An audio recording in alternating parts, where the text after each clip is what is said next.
kwentuhan muna ulit tayo. Habang prepare ako ng ibang mga gagamitin ko sa pag-work. Kasi baka muna ko yung mga gagawin. Ay, alam niyo ba? Nung bago pa lang ako dito sa Hong Kong. Siyempre, pag bago tayo first time na kasi nakakabala. Talaga nakakabala na. Hindi mo naman expect ko ito ng mga gusto nilang dito. Nagluto ko ng kamatis na may itlog.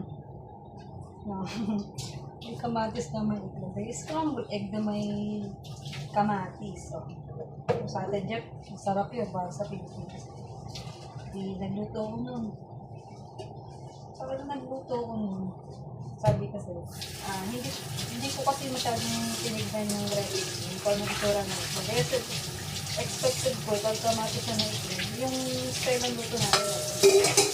Kaya lang iba lang yung ingredient nila. Kasi sa kanila, nalagyan nila ng toyo, suka, at cornstarch, sa konting tubig.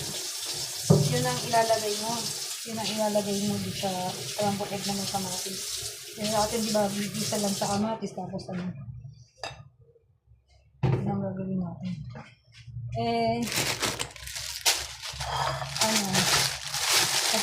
Ako ang nakaka-asag sa kasi ng nagluto. Nagluto ko ng celery pala tayo. Igisa lang. Nagluto ko ng scrambled egg na may kamatis.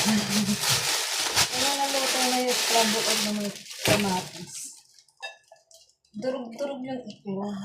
Durog talaga yung itlog. Yung pala kailangan pala may buo-buo pang. Durog-durog. Sabi ng kamo ko. Ano daw nangyari? Ito, ganun yung itlog.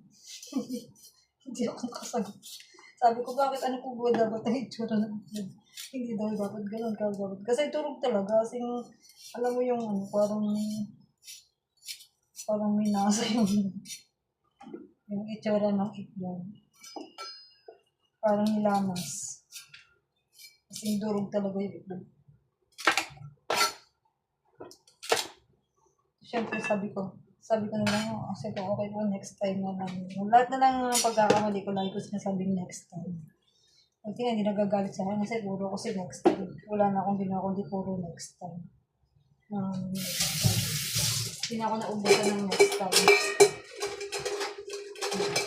Tapos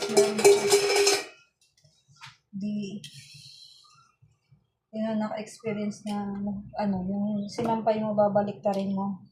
Ito kasi